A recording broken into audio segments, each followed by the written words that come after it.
The original in Farsi, entitled Jawadanegi wa Aflak, appeared in a memorial volume, Yadaname Ustad Mutahhari.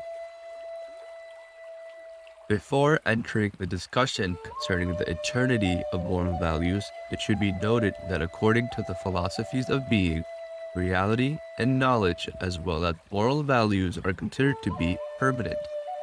Though here I will not be concerned with the permanence of reality, but it is necessary to deal with the question as to why reality and ethics are dealt with separately. What is the difference between moral principles and other principles which we refer to as reality? After all, moral values also constitute certain principles, and that which is said concerning scientific principles that they are eternally true should also apply to moral values. However, I also think that the right thing is to keep these two issues separate. But first of all, I must refer to a minor issue to establish that the issue of eternity of moral values is very important for us, and that it is closely related to the eternity of Islam.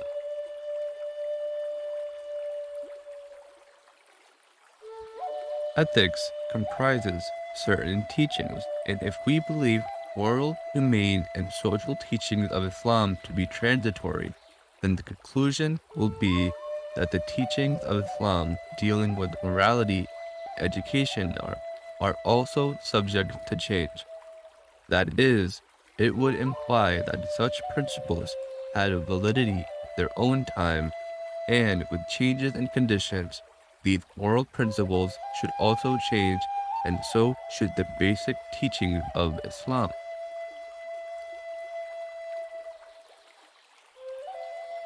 As a result, the major part of Islam would be obsolete and should be abolished.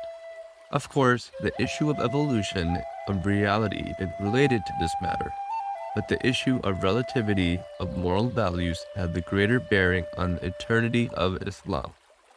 Let us now proceed to clarify the point as to why the issue of ethics is separated from the issue of reality. Speculative wisdom and practical wisdom. Reality relates to theoretical principles, and ethics deals with practical principles. In other words, ethics is subsumed under practical wisdom, hikmat al-amali, and reality is subsumed under theoretical wisdom, hikmat al-nazari. Therefore, cannot apply the principles of practical wisdom to reality, for theoretical wisdom deals with facts as they are or were, whereas practical wisdom is confined to man and deals with things as they ought to be, that is, as to how man is to conduct himself, and hence is prescriptive, insha. But the nature of theoretical wisdom is descriptive, ikhbar. That is, it deals with the question as to whether a certain proposition corresponds to facts or not, and if it does, whether it is eternally true. But such questions do not arise in ethics. In our philosophical literature, theoretical reason and practical reason are regarded as two different types of human faculties, but Muslim philosophers did not discuss their features and differences in sufficient detail. However, they have left useful hints concerning the issue. They suggest that the former faculty is inherent in the soul by means of which it tries to discover the external world, whereas the latter consists of a series of perceptions of the soul which administers the body for the body's management. Practical reason is considered to be a natural arm of the soul, and theoretical reason as a metaphysical arm. Thus, the soul possesses two perfections, theoretical perfection and practical perfection. The philosophers hold that the essence and nature of human being is knowledge, and its perfection lies in knowledge, whereas the mystics do not consider knowledge as the ultimate perfection of man, and are of the view that a perfect man is one who attains to reality, not one who discovers it. Regarding the faculty of practical reason, they hold that the soul as the administrator of the body is subject to certain principles for better governing the body as a prelude to its attaining perfection. Early Muslim philosophers defined justice in terms of freedom, justice in body. The soul stands in need of the body, and it cannot attain theoretical perfections without it. But in order that the soul should be able to make the best use of the body, it must establish a kind of balance between its faculties. The faculty which establishes such a balance between soul and body is an active faculty. In case this balance is established, the soul is not dominated by the body. Rather, it is the body which is subordinated to the soul. They considered justice to be a kind of subordination of the body to the soul, in which the body is controlled by the soul. This is all that an early philosopher have said on this issue. It seems that, relatively speaking, Ibn Sina, 980 to 1030, has treated the issue of theoretical and practical wisdom more thoroughly than any other Muslim philosopher. In the section on theology of his Al-Shifa, Ibn Sina classifies wisdom into practical and theoretical. In the section on logic of the Shifa, he treats it in more detail, and probably in his Mubahatat, he discusses it in greater detail than in any other place. On the whole, these old discussions provide a good ground for study, but they have not treated the subject sufficiently, and there even exists some ambiguity about practical reason. That which can be inferred from the statements of some of them is that practical reason is a kind of cognitive faculty of the soul. That is, they maintain that our intellect possesses two kinds of cognitive faculties. One is the faculty of cognition used in theoretical sciences, and the other is the faculty used in practical sciences. But others, like Mullah Hadi Sobzawari, 1833 to 1910, hold that the term intellect, akal, is used equivocally for theoretical and practical reason, and that practical reason is not a cognitive faculty, that it is a faculty of action and not one of cognition. Hence, their statements do not make clear whether or not practical and theoretical reason are two cognitive faculties, regardless of whether they are two distinct faculties or two aspects of one faculty, or if one of these is a cognitive and the other is a practical faculty. In the latter case, using the term reason for practical reason is equivocal. That is, practical reason is not a reason in the sense of a cognitive faculty. Subjectivity of normative judgments. It should be noted that Allama Tabatabai discussion of itibariyat, subjective or normative ideas, in the 6th chapter of his book, Asul Falsafe wa Ravish Realism, the principles of philosophy and the method of realism, is undoubtedly an invaluable and original idea. Unfortunately, I was not able to write complete footnotes on it, and then followed it up without relating it to the statements of his predecessors, which could help us in tracing the roots of these issues in the words of thinkers like Ibn Sina and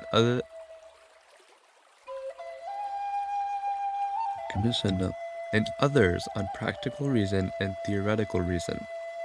It would have been better if he had started from their statements. The reason for such a gap is that his point of departure was jurisprudence, and al-usul, not philosophy. He was inspired by the ideas of the late Sheikh Muhammad Hussain Isfahani regarding itibariyat. Therefore, he did not relate it to the views of the philosophers. Allama Tabatabai maintains, and this is of course my interpretation, that whatever we ascribe to practical wisdom relates to the world of itabari, subjective notions.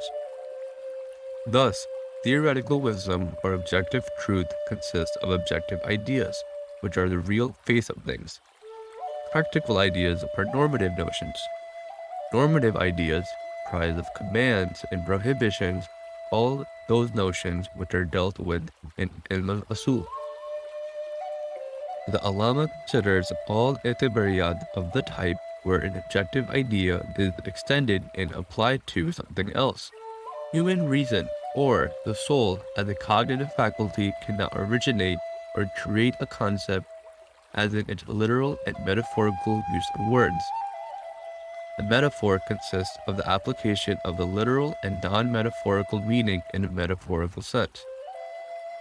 Whether we agree with Sagaki's view and hold that the word retains its original meaning and some other thing is imagined as this instance, or disagree with him and believe that the word is used in another meaning, one thing is clear, that the intellect and the soul are able to spontaneously create concepts like ownership.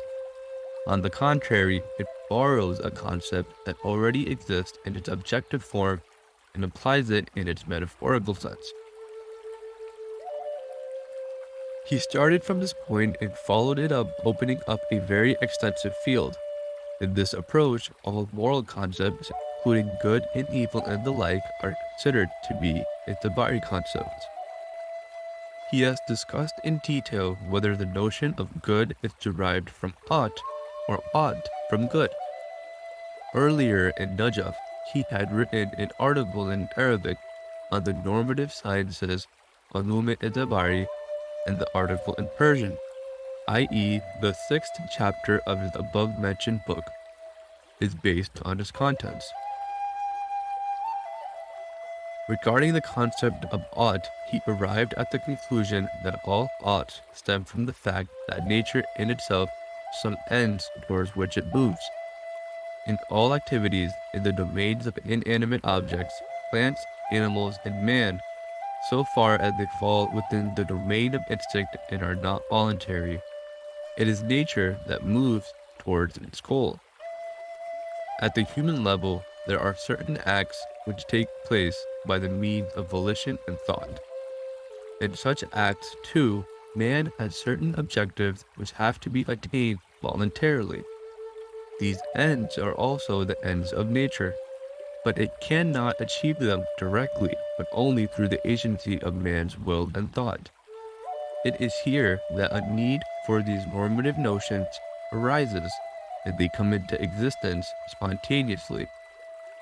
For example, man's nature, like that of plants, needs food, but he should obtain it by means of volition and thought, unlike plants which obtain food from the ground directly through the roots, and unlike animals which are drawn towards food by instinct, whose nature is also not well understood. But man has to do this by conscious volition and effort, without being aware that the system of nature uses its apparatus of thought as its instrument in order to achieve its goals. Man innately possesses two systems, the systems of nature as well as the system of thought and will. The latter is subordinate to the former, and it is directed to achieving nature's ends. The natural end is reflected in the form of a need or desire in man's soul, for instance, the inclination towards food. Early Muslim philosophers defined the process of voluntary action as follows. First, there is conception of the action, followed by judgment of its usefulness and inclination towards it. There were different views of it. Then, the stage of resolution, which is followed by emergence of will, after which the voluntary act takes place. Allama Tabatabai agrees with this description, but he considers the role of judgment as fundamental. However, here, the judgment of the soul is not the kind of theoretical, descriptive judgment which earlier Muslim philosophers used to call assent of benefit, but it is a prescriptive judgment. You ought to do this. He stresses mainly on the point that all voluntary acts contain a kind of command, and a prescriptive and normative judgment, for example, this ought to be done, this ought not to be done. It is such oughts that cause man to be drawn towards the natural end. The Allama probably conceive all acts of volition as terminating in knowledge.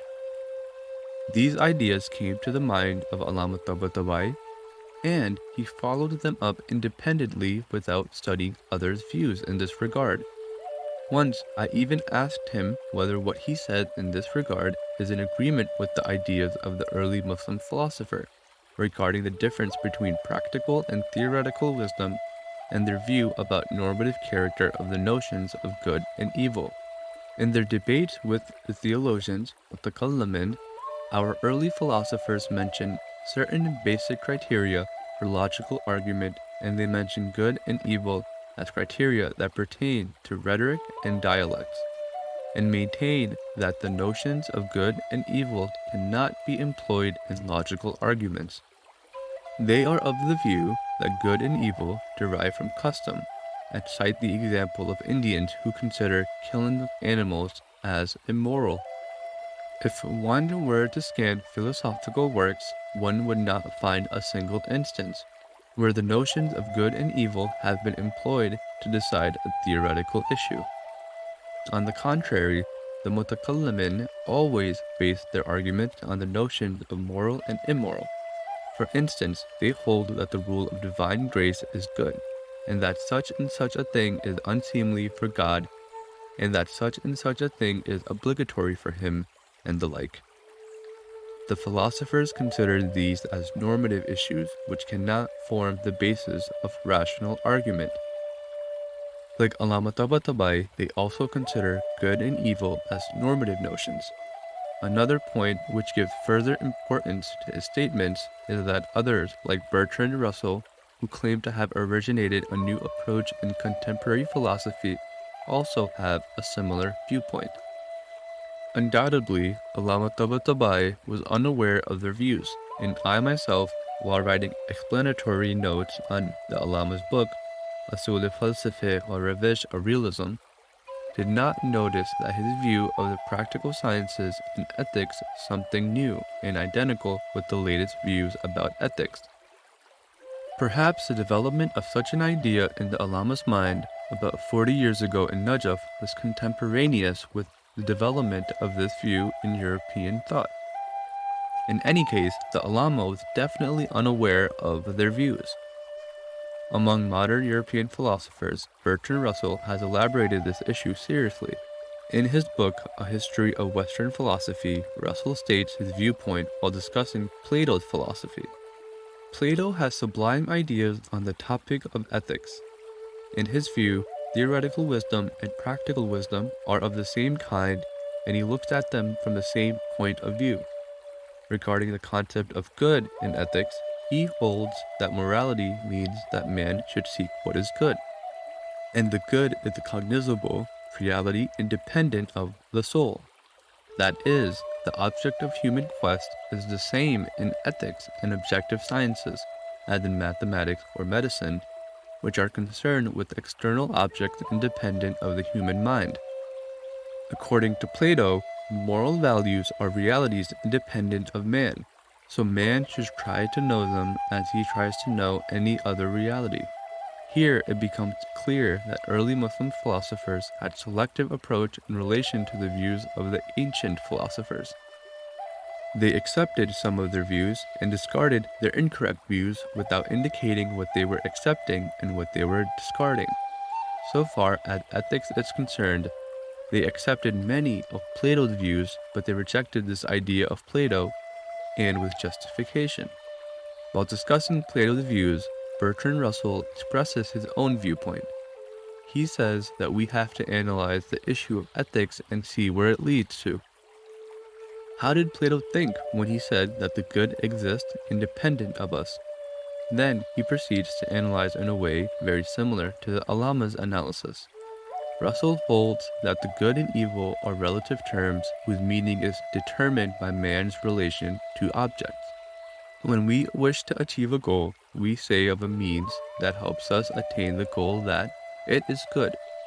Now, what is meant by saying of a certain thing that it is good? It means that in order to achieve that goal, we ought to use this means. The very ought to use is equal to saying it is good. Hence, it is wrong to hold that the good is an objective quality inherent in a thing. Plato thinks that goodness is inherent in things, like whiteness or roundness, etc., while it is not so. For example, when we say honesty is good, it is because of a goal which we have chosen. In other words, it is good for us for achieving our goal, and therefore we ought to employ it. Yet, it does not mean that it is good for everyone. It is good only for those who have such a goal. Otherwise, if one had an opposite goal, it would not be good for him. Bertrand Russell and other philosophers apply their logical analysis to ethics. They come to the conclusion that good or evil are normative in nature. The mistake of the philosophers down to the present day is that they have thought ethical issues to be like those of mathematics or science. Their approaches to ethics have been similar to their approach to mathematics or physics. For example, as in physics, one studies the nature of the magnet to discover its properties. In ethics, they thought that good and evil are discoverable properties of things. Question: ethical values are like scientific issues, the difference that they belong to different realms. Otherwise, the criterion is the same in both the cases. Answer: there is no difference between this domain or that. For example, when man speaks, he is speaking a concrete fact, no matter whether what he says is true or false. Does this speech have an external and objective property called good or evil? No. Truth or falsehood do not have any objective quality called good or evil. Basically, the meaning of good and evil are determined in terms of goals. Truth helps one to achieve one's goal, therefore one must be truthful. Here, the property of goodness is attributed to truthfulness. Lying, owing to its effects, prevent individuals and society from achieving their goal. Therefore, one must not lie, and lying is bad. Here, one does not have anything except one ought to say, and one ought not to say. Good and evil are abstracted from ought and ought not. Of course, it does not mean that ethics is devoid of reality. Later on, we will explain it. The Europeans thought that they had discovered a very new idea, and even today it is a live issue in European philosophy and enjoys wide acceptance. In their view, the ethical theories of Plato, Aristotle, Kant, and the like are outdated. They have finally reached this viewpoint. As I said, the early Muslim philosophers also have dealt with this issue, and a shortcoming of Allama Tabatabai work is that he does not relate it to their ideas. According to Mr. Hardy, one of the questions he was asked to answer in a test in the West was concerning the relation between theoretical and practical sciences. As the theoretical sciences are related to the practical sciences, they are not isolated from one another. In modern terms, theoretical science constitutes worldview, whereas practical science constitutes ideology. As in the case of dialectical logic and materialist philosophy, which constitute the Marxist worldview, and their ideology is also based on their worldview. Now, the question is, how can we derive a prescriptive and normative judgment from factual premises?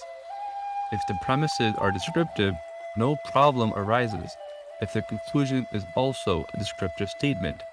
For example, we may say A is equal to B and B is equal to C.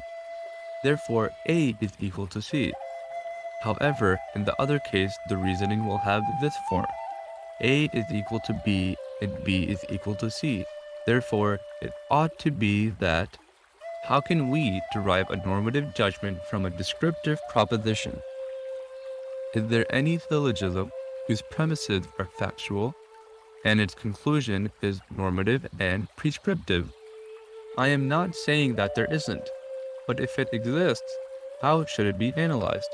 The point is that this topic is a live issue in the West. Russell and his like-minded philosophers are of the view that eternity of moral values is meaningless.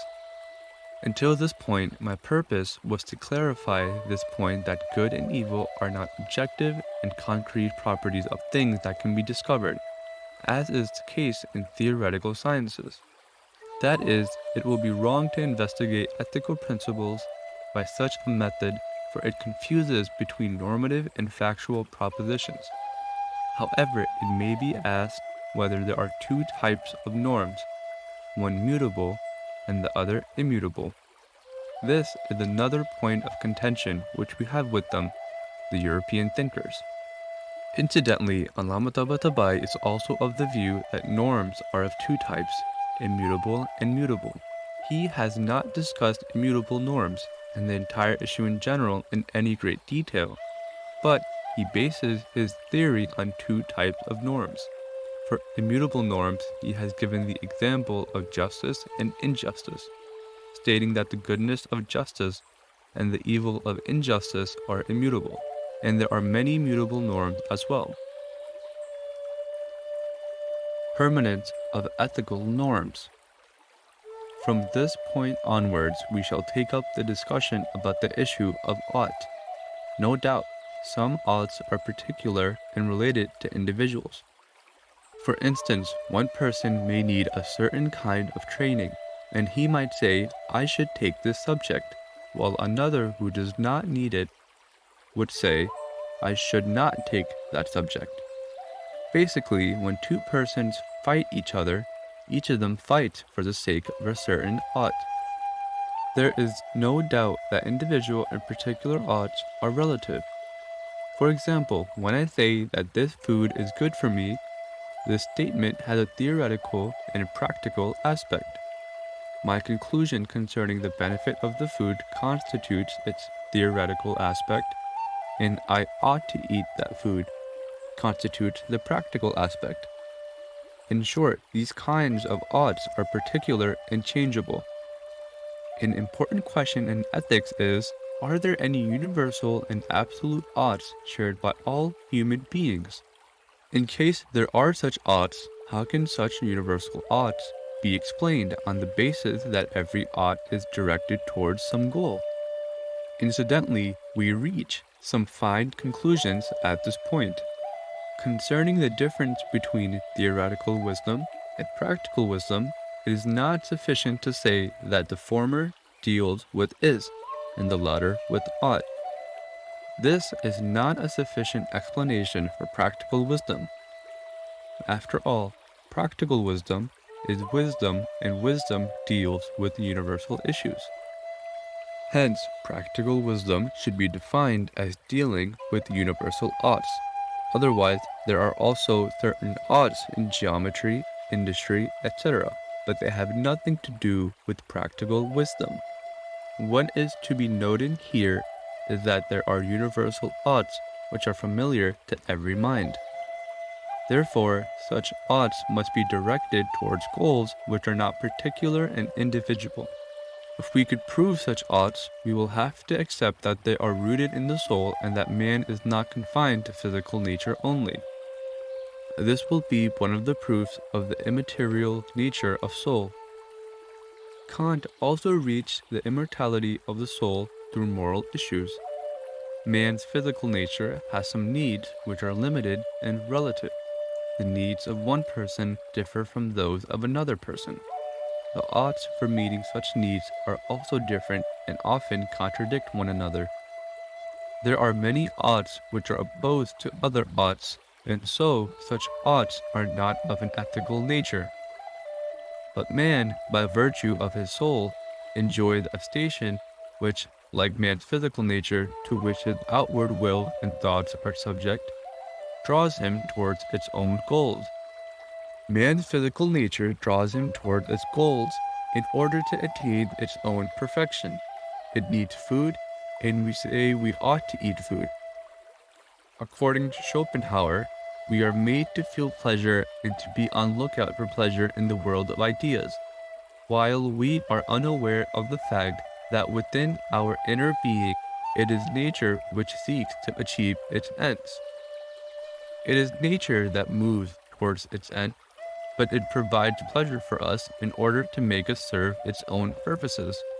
While in the world of ideas we are drawn towards pleasure, in reality we move to fulfill the goals of nature. For example, when the baby cries, it is nature which seeks to bring him up. When the baby cries due to the feeling of pain, it is nature which declares its need, having subjected the baby's feeling and mind. Man enjoys a certain spiritual perfection and sublimity which is rooted in his God-given nobility and dignity. Some oughts are meant to achieve that spiritual perfection. When someone says, I ought to do such and such a thing, it means I must attain to that excellence. Although such a goal may not be reflected in his outer consciousness. Those excellences are common to all men, and therefore in this respect all men feel the same kind of imperative. The second justification for universal imperatives is the issue of social spirit. It is said that man is a social creature, and he has certain oughts to meet not his individual but his social needs. In the same way that man is impelled to seek the satisfaction of his individual needs, he is impelled to seek the satisfaction of his social needs. Had there been no relations between man and his fellow man, such oughts would not have arisen. For instance, if I had no relations with anyone, I would not make any effort to feed other people. Such imperatives are related to a higher self, be it an individual higher self or a higher social self. That higher self seeks to achieve its goals. That self causes man to perform moral acts. Those acts which are performed for the sake of the higher individual self or the social self have permanent principles, which are, firstly, universal and safe for all individuals, and secondly, are permanent and not temporary. The other point which has been raised concerns the philosophy of being and the philosophy of becoming. According to the philosophy of being, moral values are permanent and therefore ethical principles are eternally true. However, according to the philosophy of becoming, moral values are relative and transitory. That is, they are valid during a certain time and invalid in other times. This is a very important issue, for apart from ethics, it touches other judgments as well. According to the philosophy of becoming, no truth is permanent. Reality is transient, and therefore prescriptions are also transitory. For the difference between truth and morality is that the former is descriptive and the latter is prescriptive. One is theoretical and the other is practical. Inevitably, this question also arises in the case of all religious precepts and is not confined to what we mean by the term ethics, akhlaq. What they, i.e. Westerners, imply by ethics is a more general sense which includes all prescriptions and the notions of good and evil. At the outset, an objection may be raised here, that the philosophy of becoming does not necessarily imply that truth is changeable. For as we have said, the philosophy of becoming relates to external reality, and even if one were to admit that there is nothing except becoming, it does not imply that truth, which is related to the mind, is subject to change. Of course, we accept the implication that should facts, which include human thought, be subject to change, consequently, truth as human thought will also be subject to change. But they do not make such an assertion. We believe that truth, which is the content of thought, is inseparable from external and mental existence, except in conception. For example, the statement, "Dad was standing on Friday," is always true. The statement itself, apart from external or mental existence, is not something that may be said to be neither in the mind nor in external reality. A proposition that is eternally true. This proposition has either external existence or mental existence. But when man thinks about it, he first abstracts it from mental existence, and after abstracting its meaning, declares it to be eternally true. We believe that if thought itself were changeable, its content will also be changeable, and that statement, that was standing on Friday, will not be conceived today in the mind as it was conceived yesterday. It will change into something else. This was in relation to the permanence of truth. The same objection can be raised in relation to moral values. Suppose we believe in the philosophy of becoming, and it implies that truth is changeable. But morals and precepts are a set of prescriptions, and these are normative in nature. The changeability of truth does not necessitate changeability of norms. In an article, Khatam Nubuwat, the ultimacy of the prophethood, I have pointed out that if anybody claims that all things are subject to change, then the ultimate prophecy and everlasting laws become meaningless. Our position is that if truth be mutable, it does not imply that prescriptions should also be mutable. For prescriptions derive from convention, and the law of change of facts does not apply to prescriptions. Thus, it is wrong to assert that a philosophy of becoming will imply mutability in moral values. However, there is another argument that may be offered to support this view. This other argument is that every prescription, ethical or non-ethical, is based on certain expediencies. This view coincides with the view of the theologians and jurisprudence following them, who maintain that religious obligations are subtle instances of rational obligations, or, in the words of Neri, certain benefits and harms underlie the causes of religious precepts, which are meant to achieve those benefits and are therefore subordinate to objective benefits and harms, like an effect subordinate to its cause. The benefits are facts and commands, and prohibitions are based on conventions and norms. But the benefits and harms from which the commands and prohibitions stem are not permanent, for they are facts. Thus, when the former are not permanent, the latter also will not be permanent. The objection to the eternity of moral values takes another form in accordance with this argument. Now we wish to make a fundamental examination of ethical criteria and confine our discussion to ethics in our own special sense.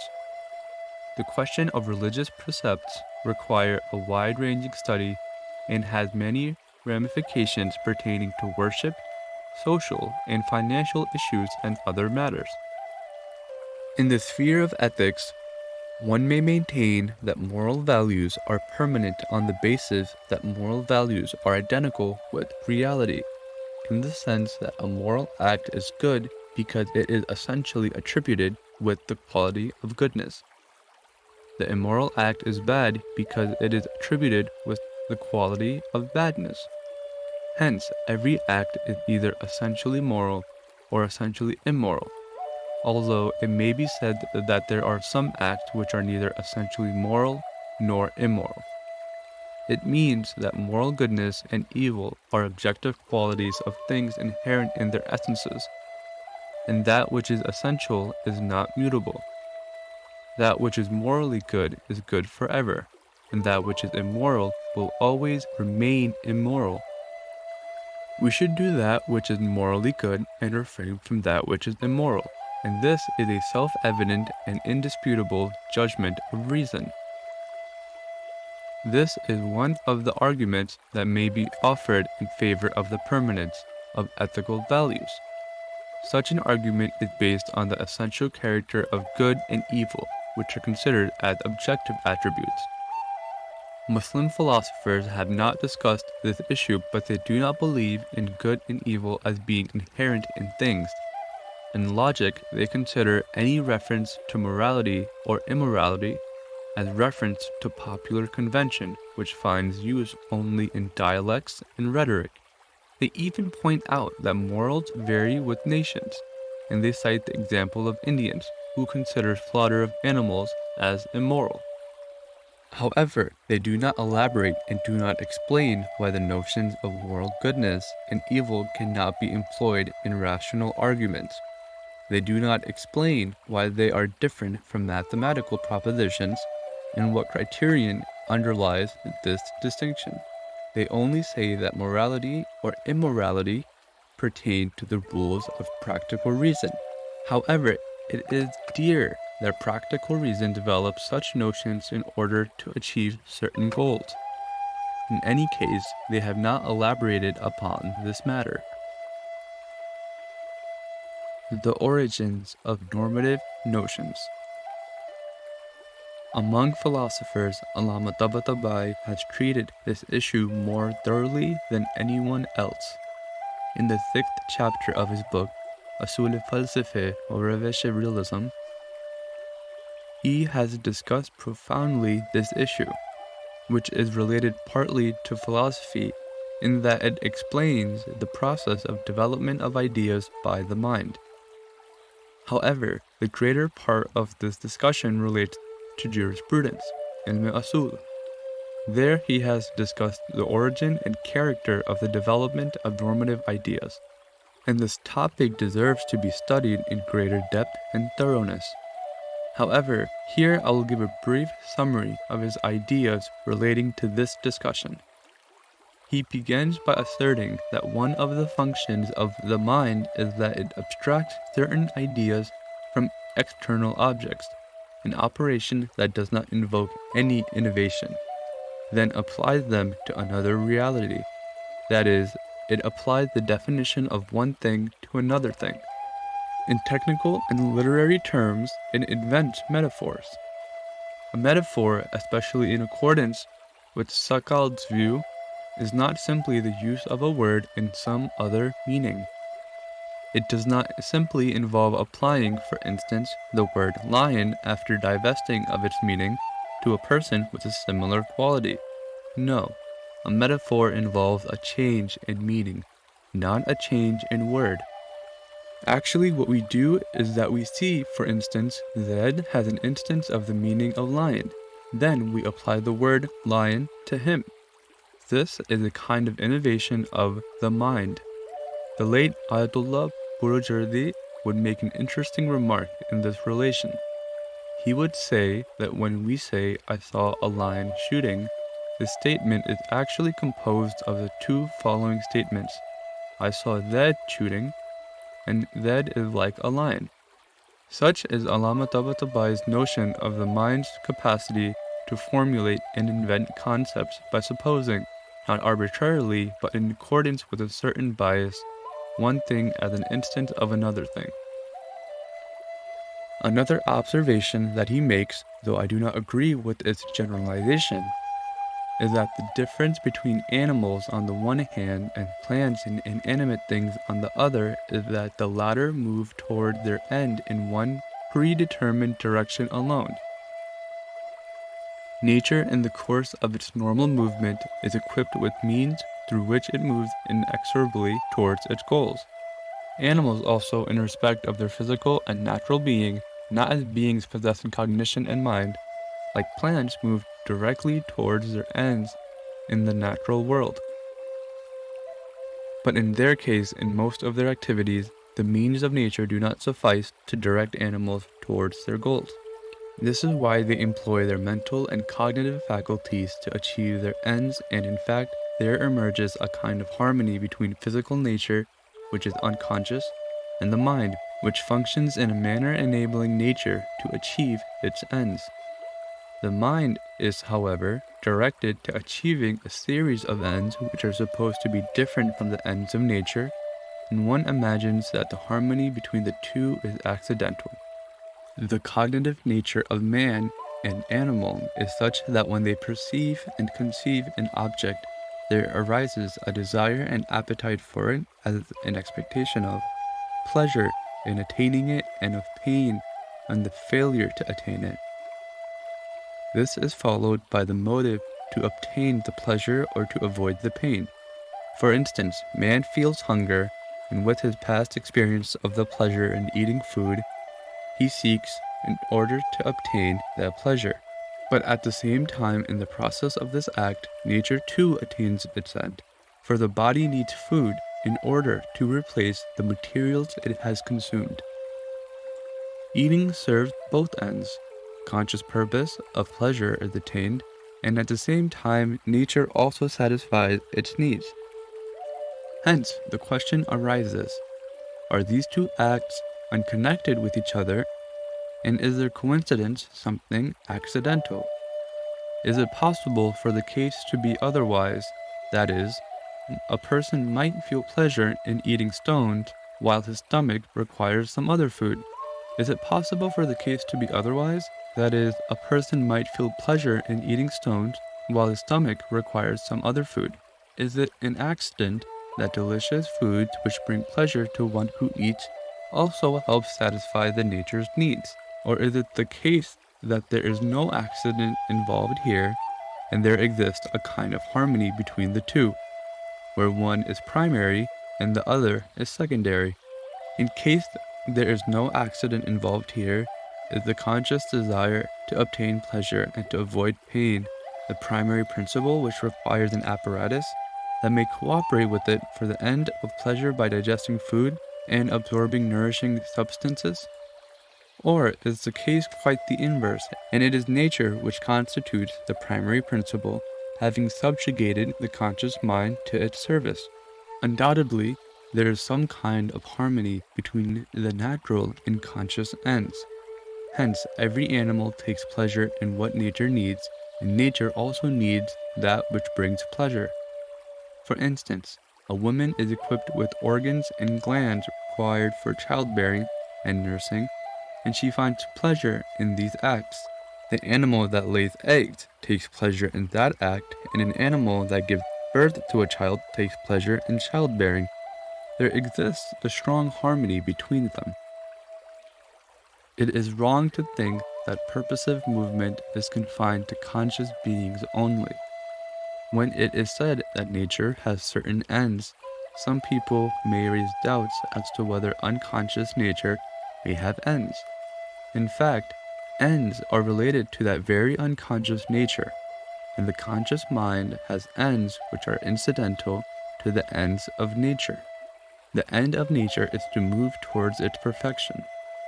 As remarked by Ibn Sina, the possession of consciousness does not make purposive a being that lacks purpose.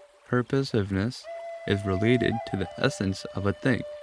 Sometimes a thing is aware of its end, and sometimes it is not. Question: there is not always a harmony between pleasure and natural need. Many pleasures are harmful for nature and injurious to its perfection.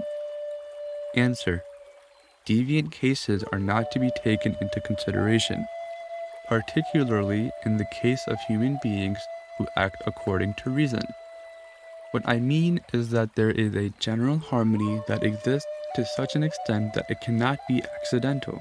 Exceptional cases, like that of the sick person who needs medicine without feeling any pleasure in taking it, arise out of a kind of difference between two exigencies, a topic which has its own details. An animal takes pleasure in eating its medicine because it acts according to instinct, while the human being who acts according to his reason does not take pleasure in it. Allama Tabatabai says that the world of normative concepts begins here. The way he explains the issue, it appears as if all animate beings, including man and animal, possess such ideas, but I do not agree with this generalization. According to him, there is a necessary relation between nature and ends, like the concrete, objective, and philosophical relation between cause and effect. Now, in the world of conception, man takes the objective relation of necessity as opposed to the relation of contingency between two things in nature and applies that relation to two things between which there is no real such relation. For example, he applies the term lion to a brave man.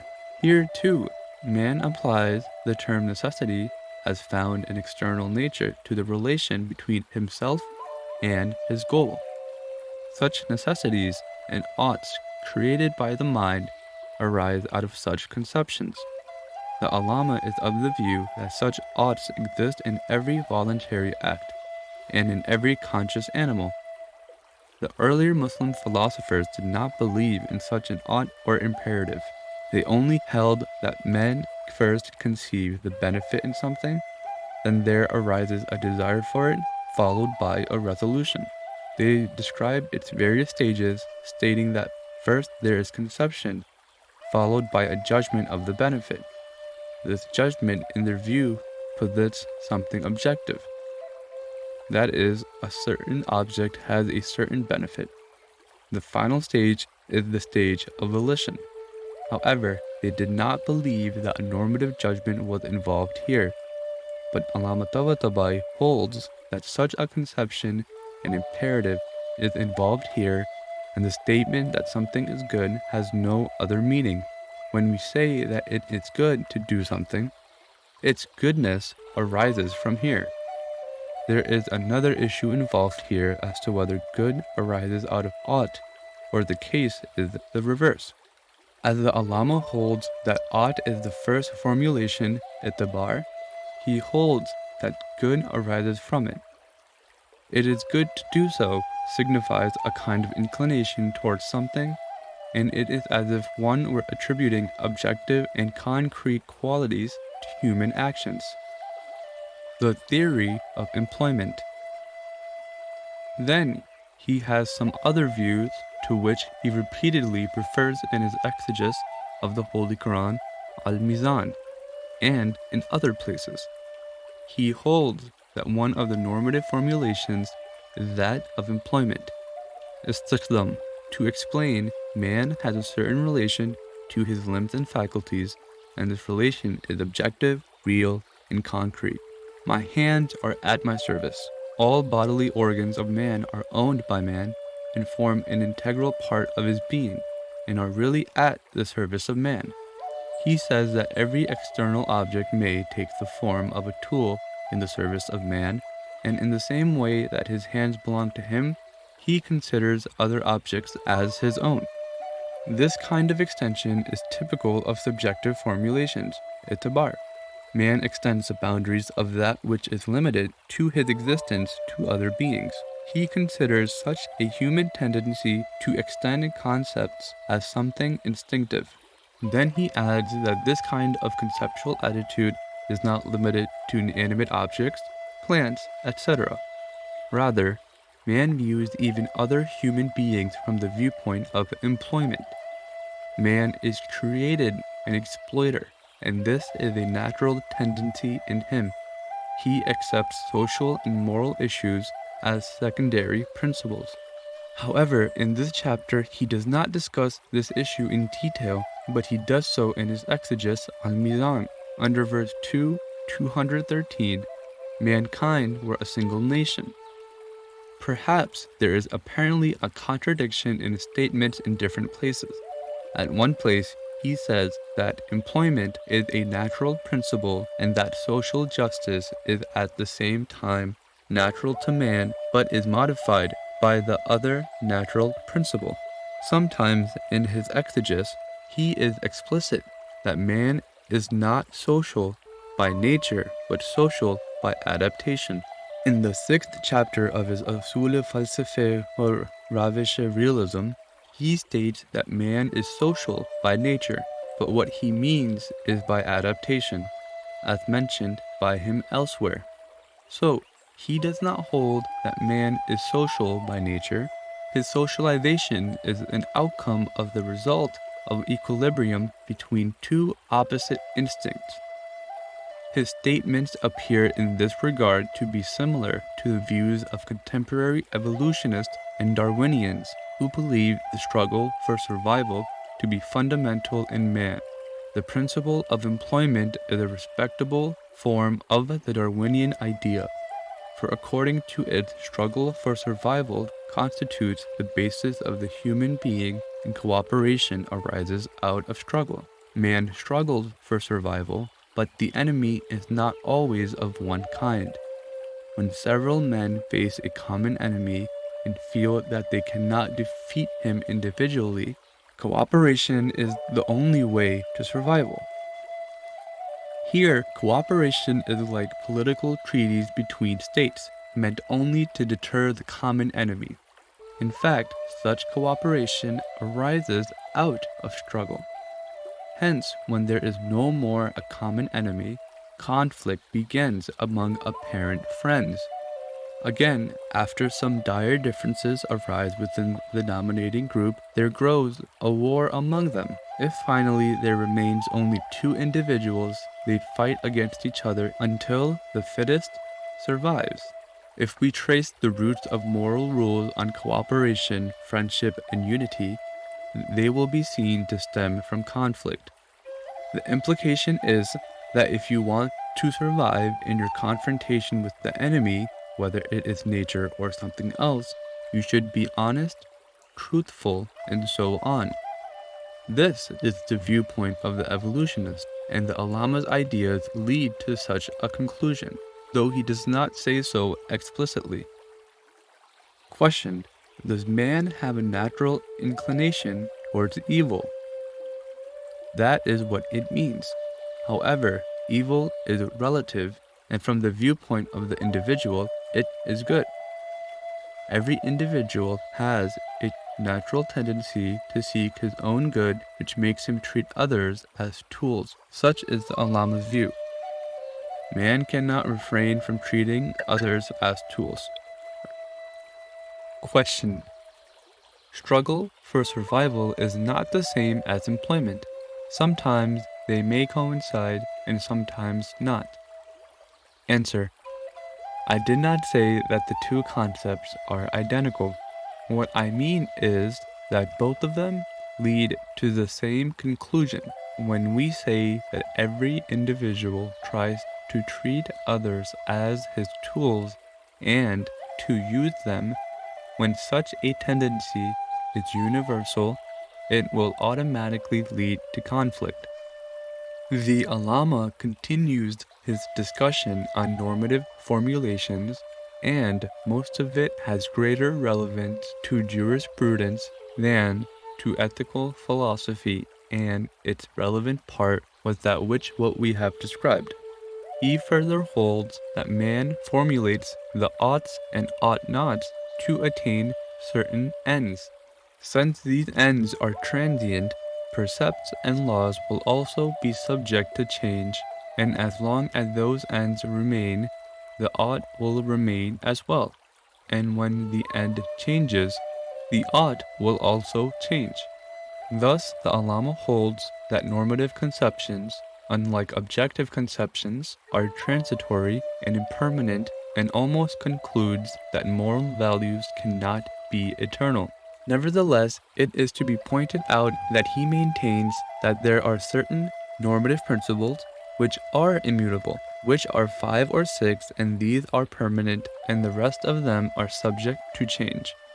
The principles which he regards as permanent are not of much relevance here, like the principle of necessity in general, the principle of employment, and other similar things, whose discussion will be fruitless here. Will and natural urge. An explanation that is necessary here is that his application of the principle of employment to all animate beings is not acceptable. In my footnotes to the chapter, I have discussed the issue in a manner which does not assume such a generalization. It is not even true of man in all his voluntarily acts, but only some of his voluntarily actions, which are performed thoughtfully. It is here that the issues of moral imperative and the rational character of what is moral and immoral arise. The acts of immature persons, like infants taking milk, are rather derived from instinct. Elsewhere, I have drawn a distinction between urge and will. The animal, contrary to what is said loosely that an animal is that which moves voluntarily, acts according to inclination and urge. In a mature human being, there is a relation between will and reason on the one hand, and between inclination or appetite on the other. Urge is a passive state. In an animal or man that acts under urge, The greater the influence of urge, the lesser is the role of thought, consciousness, and reason, and the action takes an involuntary form. For example, when man sees food, he feels inclined towards it, and it is as if there were something external that draws him towards itself. On the contrary, when man acts according to his will, he withdraws from it. He withdraws from what is external to his being, and his decision arises from his inner being. For example, if he feels an inclination for a certain kind of food, he thinks over its consequences and then decides to take some other food for which he feels a lesser inclination. He controls himself by his will, and it is his will which enables him to disassociate himself from that which is external to his being. Hence, will is identical with freedom. Reason and will liberate man from the tyranny of urges and make him rely upon himself. Of course, sometimes both inclination and will may be present. That is, one may be inclined towards something which may be the object of one's will due to the judgment of reason. Question: is will totally absent in cases where there is an inclination, or is it only weak? Will is there, but it is weak. What I want to point out is that will and inclination are two separate things. To the extent that man is subject to inclination, his will is proportionally weak. I do not agree with Mullah Sadra, though elsewhere he has expressed an opposite opinion.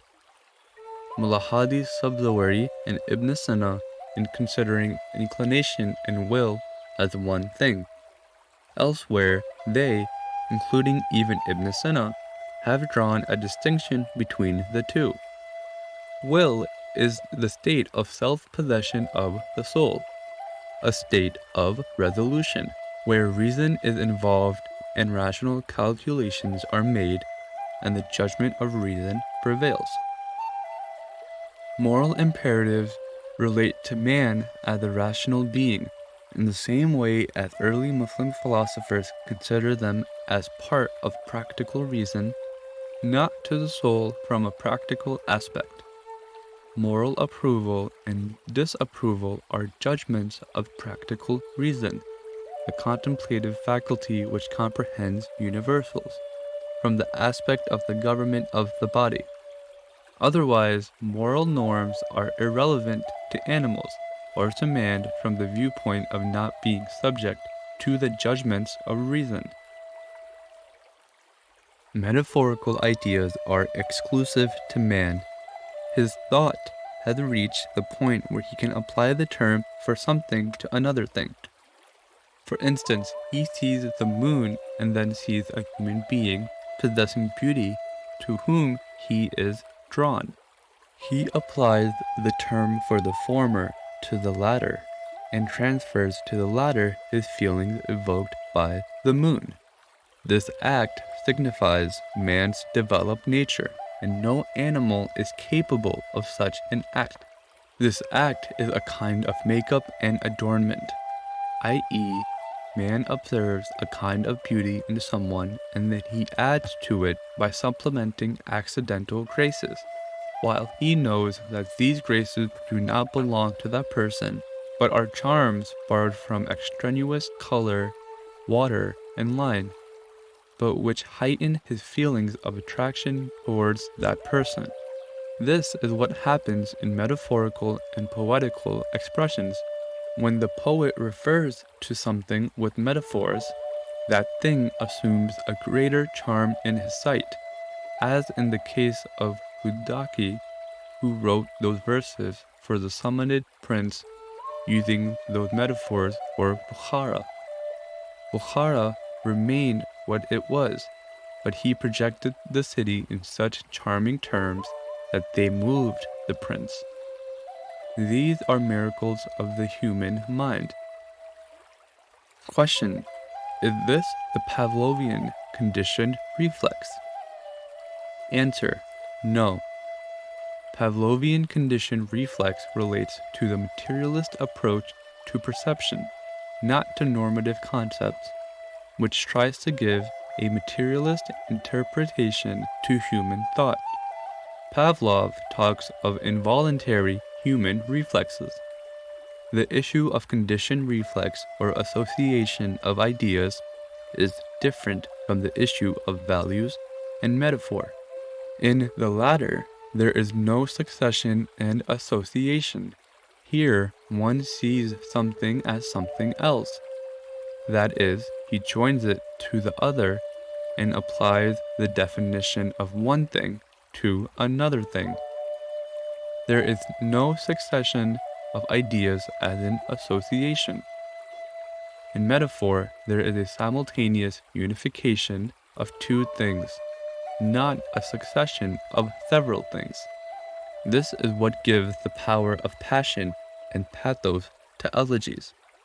Thus, one of the objections against the Allama's view is that he generalizes the faculty of normative formulation to all animate beings, whereas it is exclusive to man, and that too to his practical reason. Early Muslim philosophers defined practical wisdom, which includes ethics, as the science of man's voluntary actions in respect of how they ought to be and how they can be the best and most perfect. This definition given by early Muslim philosophers is somewhat similar to that of theoretical wisdom, which deals with the most perfect order and the question whether or not the existing order is the best and most perfect order possible. This question, however, relates to whether or not something exists, and in the discussion of man's voluntary acts, the question relates to how something ought to be and how it can be most perfect. According to modern philosophers, ethics deals with the question, how should one live one's life? i.e., it does not deal with how men live, but how they should live. This almost amounts to the same thing with certain added qualifications. One relates to universality. When the early Muslim philosophers defined ethics as a science of man's voluntary acts, they meant a universal prescription for all human beings, not for any particular person. The other point that should be mentioned here is that when modern philosophers hold that ethics deals with how one should live one's life, the qualification is to be added here, and they often add it themselves, thus coming closer to the viewpoint of ancient philosophers, stating that what it meant is a life imbued with sublimity and sanctity. Meaning of ethics is loaded with a sense of sublimity and sanctity or value in contemporary terms. Another point whose mention here is not without benefit is that when it's said that ethics is a science of how one must live one's life, that includes behavior and habit, that is, what kind of conduct and habits one must have to lead a worthy life. Another point that is mentioned nowadays, which is also found in our philosophy, is that ethics deals only with how man should live, and it is assumed that man's nature is already known, and it is with the knowledge of this nature that the question of how he must live so that his life possesses sublimity and sanctity arises. As we know, the existentialists have certain views about the fundamentality of existence. Mullah Sadra's philosophy is also based on the fundamentality of existence, and they hold man to be a potential and indeterminate being. That is, his essence is not predetermined, and it is man's acts which form his habits, and these habits constitute man's identity and essence. Man does not have an essence apart from his habits, and they constitute the substantial actuality of man's existence. It is his habits and traits which make and determine man's being. More precisely, ethics is not only the science of how one should live, but the science of what one should become. When we talk of ethics as the science of how one should live, it is assumed that we know what we are, and then go on to discuss how man with a fixed nature and essence, which is the same in all men, is to live. But if we hold that habits constitute the essence of man, then ethics will take a new dimension. If man can shape his reality with his morals and habits, then his inner being and essence will change, and accordingly, ethics assumes a more profound meaning. Men have the same form, but from the spiritual viewpoint, their reality depends on their morals and habits. Hence, the definition of man may apply to some persons in respect of form, while in respect of their inner being, the term animal may be true of them. With this definition of practical wisdom, let us follow up the foregoing discussion.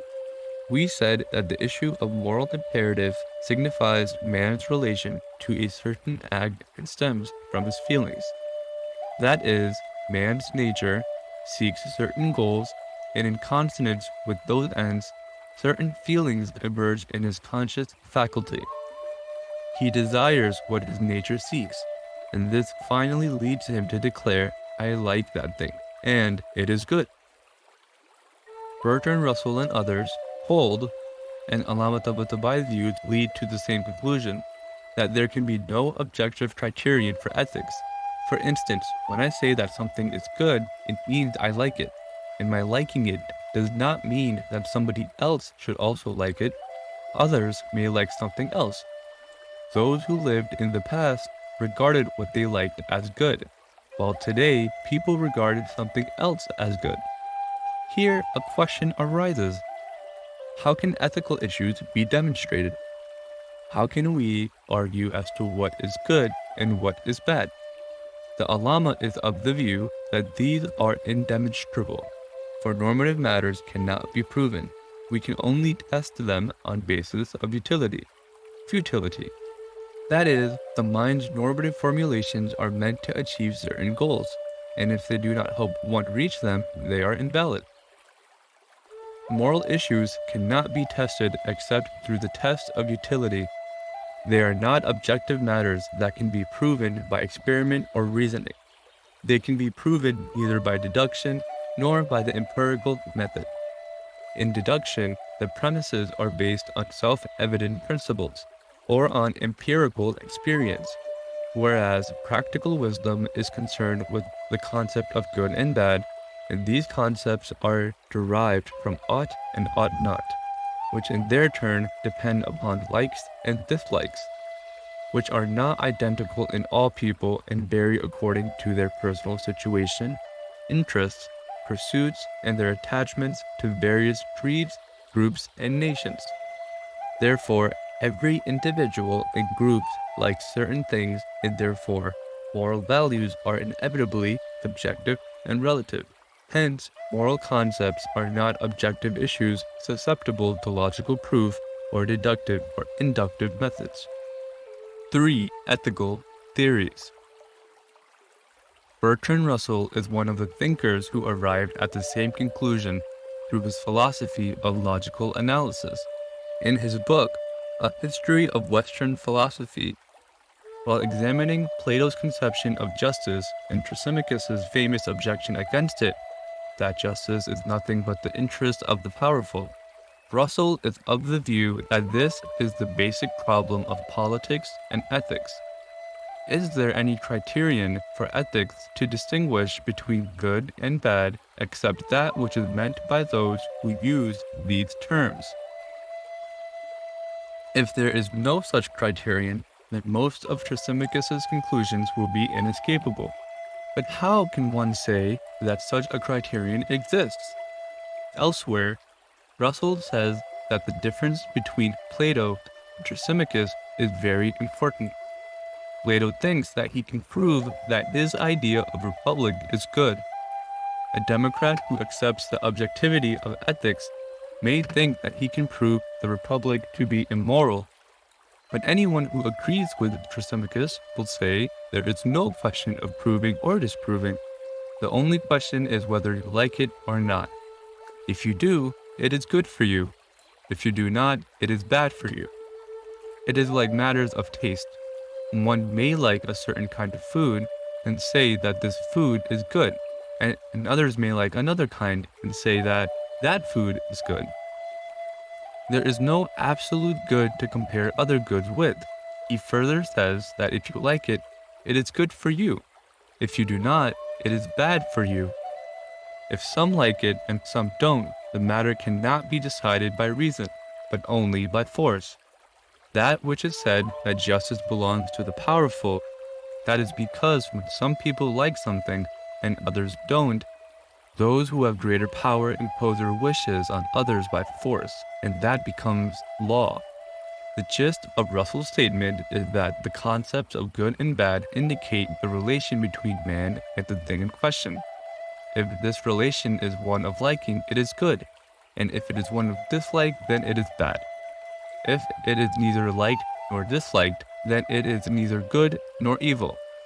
We have written that the answer to Russell is that first we have to trace the roots of why man likes something and dislikes something else. Man likes anything that serves the purpose of life, even if from a particular aspect. In other words, nature always moves towards its perfection, and in order to impel man to carry out that which must be accomplished through his will and choice, it has placed desire, liking, and love in him in the same way that it has informed him with the notions of good and evil. As nature moves towards individual perfection and expediency, it also moves towards the perfection of the species as well. Basically, the individual's perfection is not separable from the perfection of the species. The individual's perfection lies in that of the species, and inevitably, a kind of likes equally shared by all individuals takes shape equally in all individuals. These similar, uniform, universal, and absolute likes constitute the universal criterion of morality. Justice and other moral values are the ends towards which nature moves for the perfection of the kind. In order to attain such ends through voluntary actions, it creates a liking for these ends in all individuals. By virtue of that liking, the oughts and ought-nots appear in the form of a series of universal imperatives in the soul. Accordingly, to have a universal criterion in ethics, it is not necessary to consider good and evil objective entities like whiteness and blackness, or roundness and squareness. Russell considers the ego in I like it as an ego solely concerned with its material and physical interests, not as an ego which is concerned with its spiritual nobility, or as an ego that is concerned with the interest of its kind. Here we will mention 2 or 3 hypotheses and then try to substantiate the above remarks. First, we have to see whether or not there actually exists a set of common, universal, and permanent imperatives in man's soul. This minor premise has to be derived through experience. That is, does there exist in the human conscience any notions commonly held by all individuals in addition to the temporary, particular, and individual notions of good and bad?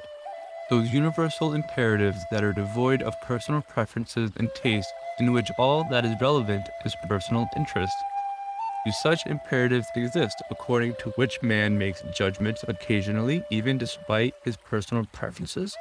One may say, I don't know the analysis of such an issue, but I know this much, that I and all people have certain universal precepts according to which we judge.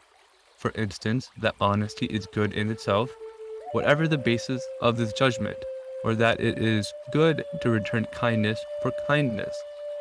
This judgment transcends all personal interests, and one cannot deny if someone says that a kindness returned for kindness 1,000 years ago is praiseworthy, or that anyone who ever returned evil for kindness is blameworthy. Undeniably, there are 2 kinds of acts involved here. One act is praiseworthy and valuable for man, and the other is worthless and has a negative value. If one were to compare with the free mind 2 kinds of character, such as Abu Dhar and Muawiyah, In order to make a judgment concerning them, he will see that Abu Dhar was a man to whom Muawiyah was ready to give everything to buy his loyalty and to make him relinquish his higher principles. He did not surrender to the devices of Muawiyah, who had made everything a means of attaining his ambitions. Here one naturally commends the former and condemns the latter. The same test may be applied in case of other characters, and the result will invariably be the same. We are not concerned with the opinion that all judgments concerning goodness and badness derive from likes or dislikes. That may be true, but firstly, we want to see whether or not there exist common and universal judgments. Secondly, if they do, how can we justify them? Are they justifiable according to what the Allama and Russell have said? We said that there are two kinds of ought and ought not. One kind is particular and individual, which we regularly come across in everyday life. For instance, I ought to eat such food, I ought to wear such a dress, and so on. The second kind of imperatives, of which examples were cited, is universal in nature. Now the question is, what is the basis of such universal judgments? If we do not agree with the theologians in considering goodness and badness as objective attributes, and hold that these notions ultimately pertain to man's relation to a thing, then how can we justify universal moral judgments? First, theory. There are three kinds of justification. According to the first, man has certain urges which serve to fulfill his individual needs. For instance, when hungry, he feels an urge for food. Man has also another kind of urge, which are species-oriented. That is, man may desire something which is not for his individual benefit, but for the sake of others. For instance, man does not like others to go hungry in the same way that he does not want to remain hungry himself. God has created such a man. If we accept this justification, then the Allama's views become implausible, for he holds that man's motives are consonant with his natural urges. That is, man's motives are subject to his individual nature. He holds the principle of employment to be a universal principle, and this conflicts with the foregoing justification. For according to it, a self-seeking act is ordinary and mediocre, but when the same act is formed for the sake of others, it is considered to be sublime and sacred. Here, serving others is a criterion of sanctity and self-seeking a criterion of its absence. If an act is meant for one's own benefit, it is for individual benefit, and if it is for others, it is for mankind in general, and such an act is moral in nature. Thus, the criterion of the moral or immoral character of an act depends in one sense on its being for one's own self or for the sake of others, that is, in its purpose being individual or universal. In universality, that gives value to an act, although in other respects, it is no different from an act done for personal and individual motives. Accordingly, it is true that it is good means I like it, but sometimes I may like something for myself and sometimes for the sake of others. Inevitably, what I like for others and for their benefit takes a universal aspect, for it is not for the sake of any particular person among others and is permanent value. Accordingly, moral acts are also universal and permanent. A moral act is one that stems from liking others' good and benefit. This makes ethics universal and permanent. This approach to ethics also justifies certain cases like lying for the sake of some beneficial purpose.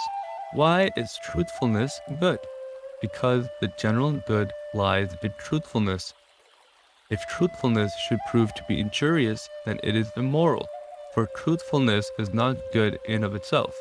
The criterion of goodness is to serve others. In case where truthfulness amounts to betraying others, it becomes bad. Here ethic assumes solely an asocial dimension. Nowadays, ethics is usually considered to mean social ethics. Accordingly, we arrive at a conclusion that there is a universal principle in ethics which is eternal and permanent. Although it may have changing instances, there is a difference between the impermanence of an ethical principle and the impermanence of its instances. The question is whether moral principles are permanent or not. According to our justification, moral acts are reducible to one immutable principle, that is, service of others. Question: in fact, this principle is a kind of hypothesis, that is, it is assumed that ethics is a service to others, then it is declared that it is a universal and permanent principle. However, someone may make some other assumption and hold that ethics means self-help, in which case we would produce another immutable and universal principle. Answer: you have missed the first premise. As I said, there are certain issues on which all men make the same judgment. That is, all viewpoints are identical about a certain act. Besides, all consider it a valuable act. Service to others is something about which I and you have the same feeling. Moreover, I view it as something sublime and above personal interest in the same way that you view it.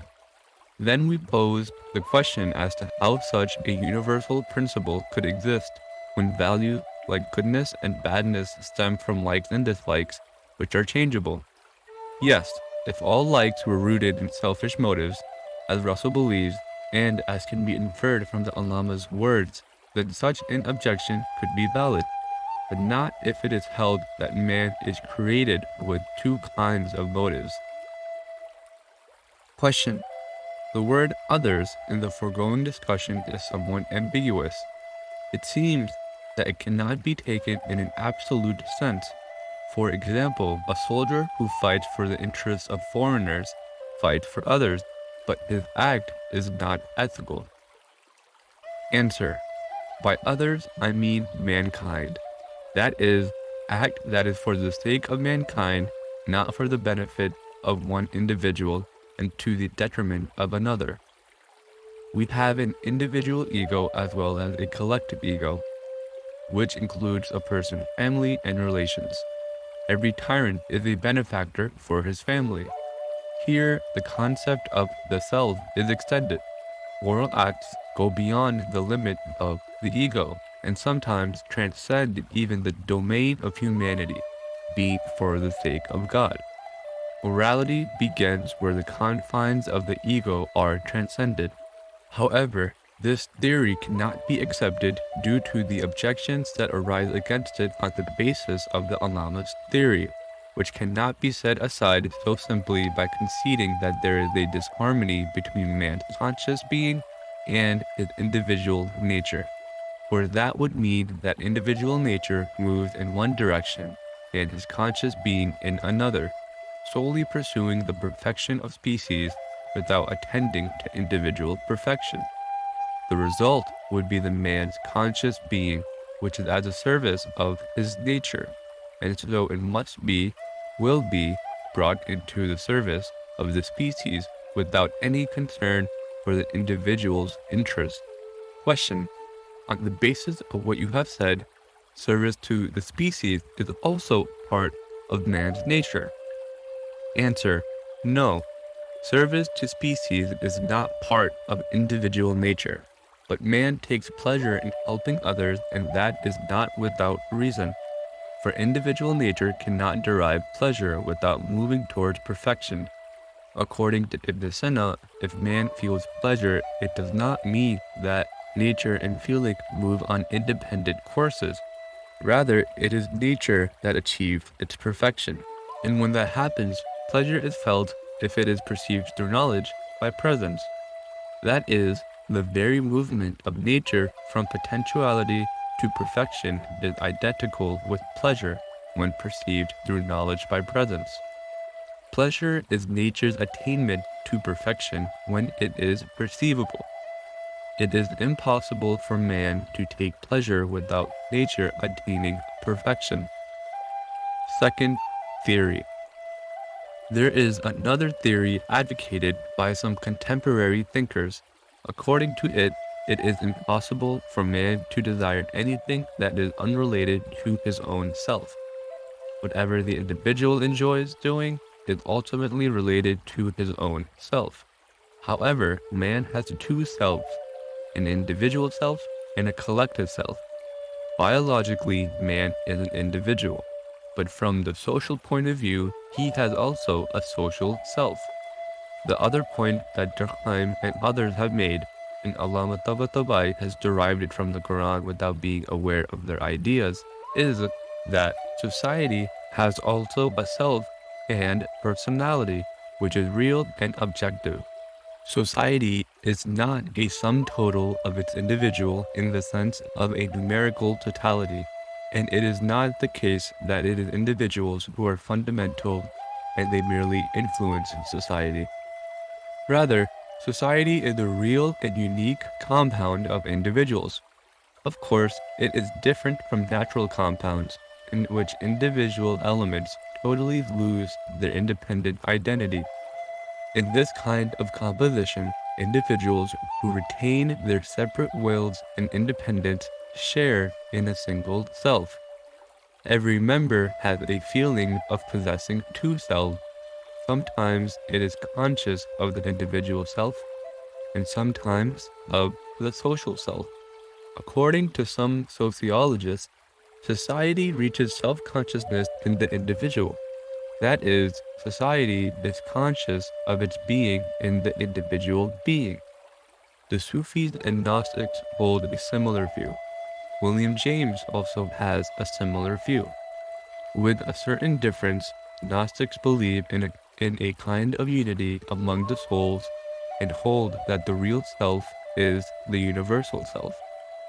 They say that man mistakenly considers his own as a distinct self, and they ultimately reduce the real self to God, believing that the individual self is nothing more than a manifestation of that real self. It is as if there were a universal spirit that reveals itself in different individuals, and all these selves derive from the one divine self. William James also arrived at the same conclusion through psychological experiences. He holds that there is an interconnection between individual self of which they are often unaware. One who purifies his self can get to know the contents of consciousness of other selves through that interconnection, like wells that are connected to each other under the ground while they are separate on the surface. This connection stems from their union with the divine source, but sociologists are of the view that individuals on merging in society develop a social self which is a real cultural entity. Sometimes man is conscious of this self, which is not his individual self, but a universal social self. Accordingly, man has two kinds of activities, those motivated by individual motives and others prompted by social motives. According to the first theory, man has dual motives, one of which is directed to serve his own self and the other to serve others. According to the second theory, man has two selves, two sets of feelings, the individual self and the feeling which serve the individual self, and another self, feeling which serve the collective self. A moral act is one which is not motivated by the individual self, but by the collective self. The collective self is permanent and universal. The conclusion that followed from the second theory is that every action that stems from the collective self is a moral act, and that which stems from the individual self is not moral in nature. Of course, the instances of this principle may vary, but in any case, this can be a universal and permanent principle. Third theory. There is a third theory according to which it is impossible that man should do anything which is unrelated to the domain of self. It has no relation to his personality, being exclusively in the service of something external and without being related to the realm of his being. Man, however, has two selves, higher and lower. That is, man is a being with dual aspects. In one aspect, he is an animal, like other animals, and in the other, he has a higher reality. It is amazing why Allama Tabatabai did not advance such a view, for it is consistent with his own principles, including those relating to ethics. When we speak of man's nature, we mean man's reality, not merely his physical nature. Man has an ontological reality, and his emotional being is subordinate to that reality. The ontological being of man on one plane consists of his animal being, and on a higher plane, his spiritual being. Man completely realizes this higher self in himself, or rather considers it his more original self. When animal needs conflict with his judgment based on reason and will, and he wishes to subject his animal needs to his reason, there may be two kinds of consequences. At times he succeeds, and at other times he fails. For instance, in the matter of food and its quantity, reason has its own judgment, whereas his appetite requires something else. When man yields to his appetite, he has a feeling of defeat, and when he overcomes his appetite, he feels victorious, while in reality, he has neither been defeated by anyone, nor has he been victorious over anyone. Here, one aspect of existence is dominated by another aspect. Apparently, we should feel either defeated or victorious in both cases, for both belong to the realm of his existence. But practically, we see that it is not so. When reason dominates over appetite, he has a feeling of victory, and when appetite overcomes reason, he feels defeated. That is because his real self is the one associated with reason and will, and his animal aspect constitutes his lower self. Actually, the lower self forms a prelude to his real self. If we believe in such a duality in man's being, then we can justify ethical principles in the following manner. Man has certain perfections by virtue of his spiritual self. These perfections are real and not conventional, for man is not only body but soul as well. Any act that is consistent with man's spiritual perfection is valuable, and any act that is irrelevant to the higher aspect of our soul is an ordinary and mediocre act. I agree with the Allama, Russell, and others that good and bad, ought and ought not, derive from man's likes and dislikes. But the question is, the likes or dislikes of which self are taken as the criterion?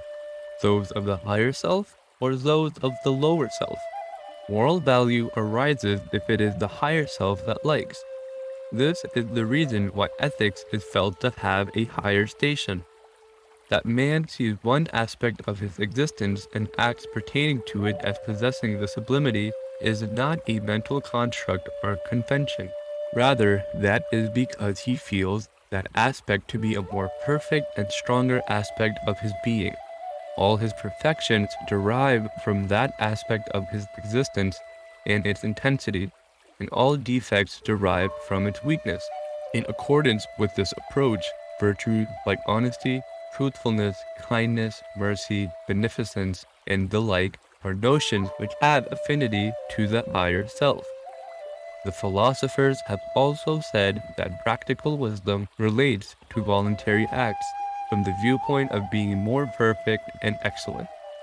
They relate the matter ultimately to the soul, and maintain that the human soul possesses two kinds of perfections, theoretical and practical.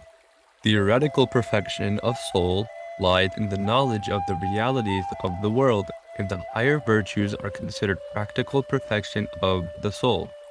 That is, they develop the soul practically and brings about a harmony in its relation with the body and paves the way for the real perfection of the soul. Here we reach a most significant Islamic principle which has not been discussed by the philosophers. The principle is as follows: man has an innate nobility and sublimity which is the same as his spiritual being and the divine breath. Subconsciously, he senses that dignity within himself. In confrontation with actions and habits, he ascertains whether they are compatible with his innate nobility or not. When he feels that there is a compatibility and harmony, he regards it as good and virtuous, otherwise as evil and vicious. In the same way that animals are guided by instinct to what is beneficial or harmful for them, the human soul has perfections transcending nature, and some actions and habits are compatible with those perfections. Universal values relating to good and evil, oughts and ought nots, may be justified in the following manner. Human beings are created alike in respect of that in which their spiritual perfection lies, with similar and uniform likes and viewpoints. Although physically and naturally all men live in different conditions and situations and with varying physical needs, they are equally situated in respect to their spiritual perfection. Inevitably, in that domain, likes and dislikes and notions of what is good and evil assume a uniform, universal, and permanent aspect. All moral virtues, whether individual or social, such as patience and the like, can be explained from this viewpoint. The two theories mentioned earlier can explain only social values like self-sacrifice, helping others, etc. But they cannot explain values like patience, fortitude, and so on. The last theory, on the contrary, can explain all moral values. Though I agree with the view that all perceptions of good and evil signify a thing's relation with its perfection, nevertheless, such perceptions of good and evil can be universal and permanent.